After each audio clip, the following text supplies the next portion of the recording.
We've played with this before. Stress occurs when we take our mind into the future and into the past. We remember or we imagine, and included in those memories or those imaginations is a threat thought. Yes? That's because what did we say about our... In the present moment, there's 99.9% of the time, there's no threat in this here and now moment. When you're stressed about a test, it's not about what's happening now, it's about the outcome. When you're angry over something, it's a, she shouldn't have done that, he shouldn't have said that, right? So we attach a perceived threat or perceived pain to those imagined thoughts. The threat thought is always the activator of the stress response. But 99.9% of the time, that threat thought is related to future or past. Got that? That should be a review. Dun, dun, dun. The one solution. Now I want to really, this is not hard to understand cognitively. But it is challenging for us to incorporate this as a working principle that we function with on a moment-to-moment basis. But I'd like you to, as much as possible, drop your resistance to however hard you think it might be, and just play with it, because it's a simple process. Now, this is what I think is true about this. It's not just the stress piece.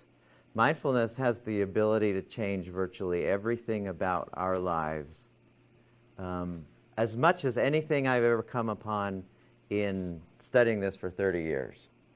And it also is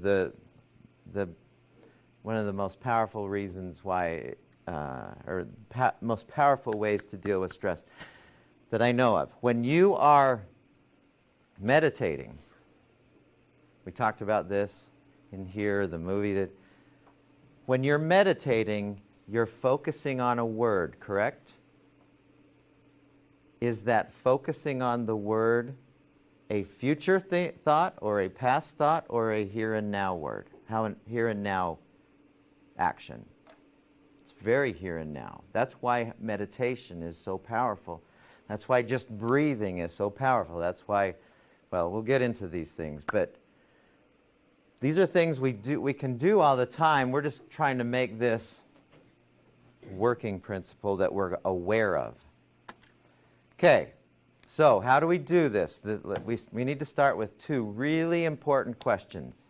These are not hard questions, and I don't want you to think all philosophically. If you were 5 years old, how would you answer these questions? The first question is, where are you?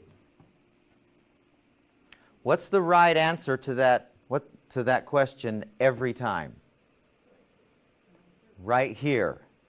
Correct? That's the right answer from the day you're born till the day you die. I don't know much about before, and I only know a tiny bit about after.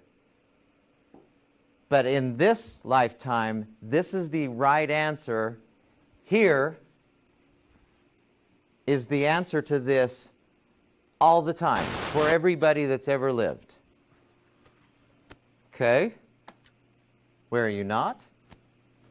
Experientially. Where are you not?